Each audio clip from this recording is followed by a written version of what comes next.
Hi, my name is Sydney Estrada. I'm in the 1130 lab, and today we'll be talking about the digestive system and organs of planaria, roundworms, and earthworms. I first want to go ahead and acknowledge a comparison between roundworms and earthworms.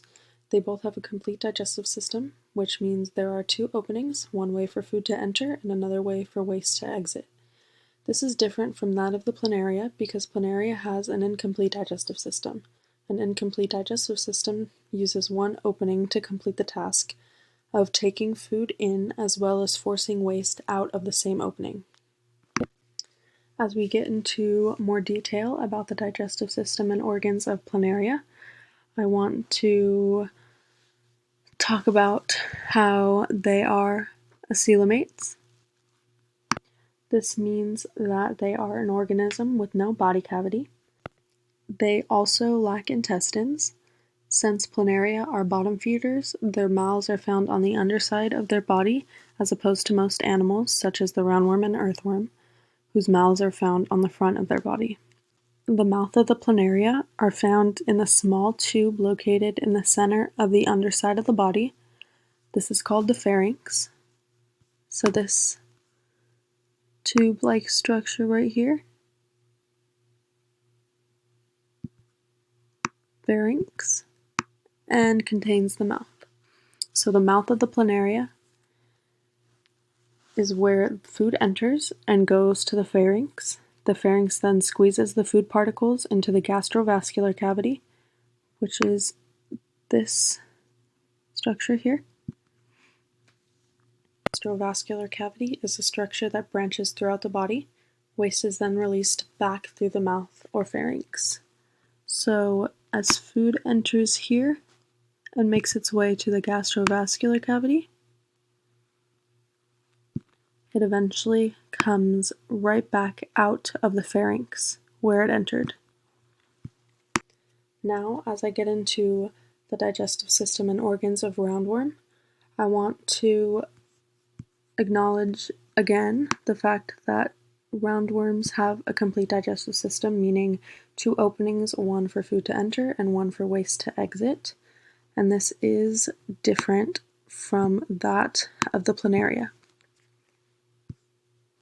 So the roundworm does have a three-part digestive system. The three parts are the stomotium, intestine, and proctotium. The stomotium consists of the mouth, the esophagus, and the pharynx. When food is taken in through the mouth at one end of the roundworm, the food travels through the esophagus and into the intestines. So I have pictured here both a male and female roundworm because some of the organs are different between the two. So for both male and females, the mouth is found on the front side. Again, something that is opposite of the mouth of the planaria. The esophagus pumps the food taken in by the roundworm and into the intestine as mentioned. The food moves down through the tube-like intestine. It reaches a section known as one of two things. In males, it is known as the cloaca, and in females, it is known as the rectum. I don't have these labeled here, but it will pass the esophagus into the intestine. And for females, again, up to the or down to the rectum. And for males, it will follow the same path, the esophagus, the intestine, all the way to the cloaca. The digested food has now broken down the minerals needed throughout the body, and the remaining food can now be disposed as waste out the back end of the worm. For both male and females, this is known as the anus. That's labeled here in females, not labeled here for males. So I will try to write that in.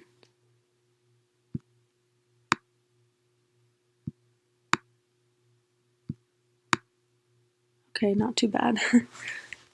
So on to the digestive system and organs of the earthworm. I now want to point out again the complete digestive system in the earthworms.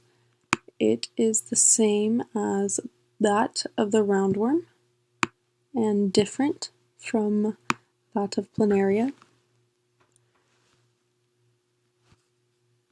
I also want to point out the similarities in organs throughout all three of these. So the pharynx is shown in all three: the Planaria, the roundworm, and the earthworm.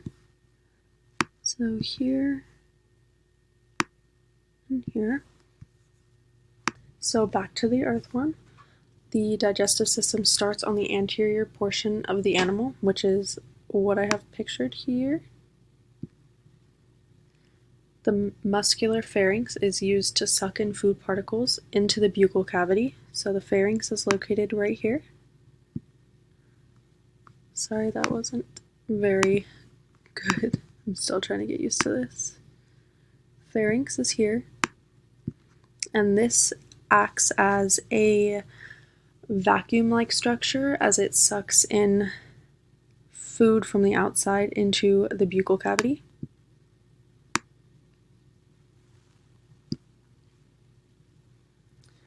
Food is then moved to the crop, where it is stored before reaching the gizzard. So it travels down here to the crop, which is this whole section here, and then eventually gets to the gizzard, which is all of this.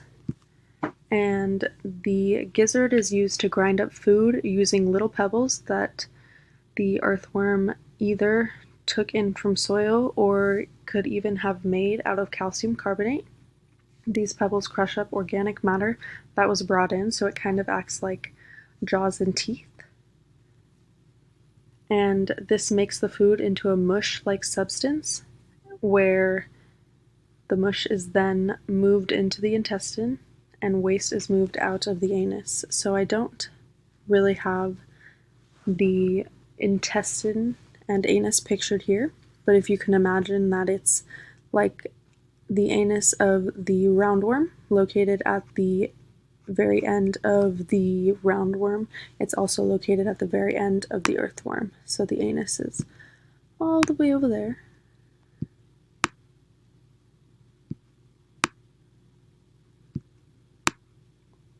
And the intestine will be right outside of what's pictured here. So before the anus and after this picture ends is where that intestine would be. So after having gone through the digestive system and organs of the Planaria, roundworm, and earthworm, I want to point out another similarity between all of these. The digestive system moves through multiple organs throughout each of these. And with that, I'd like to conclude my presentation. Thank you.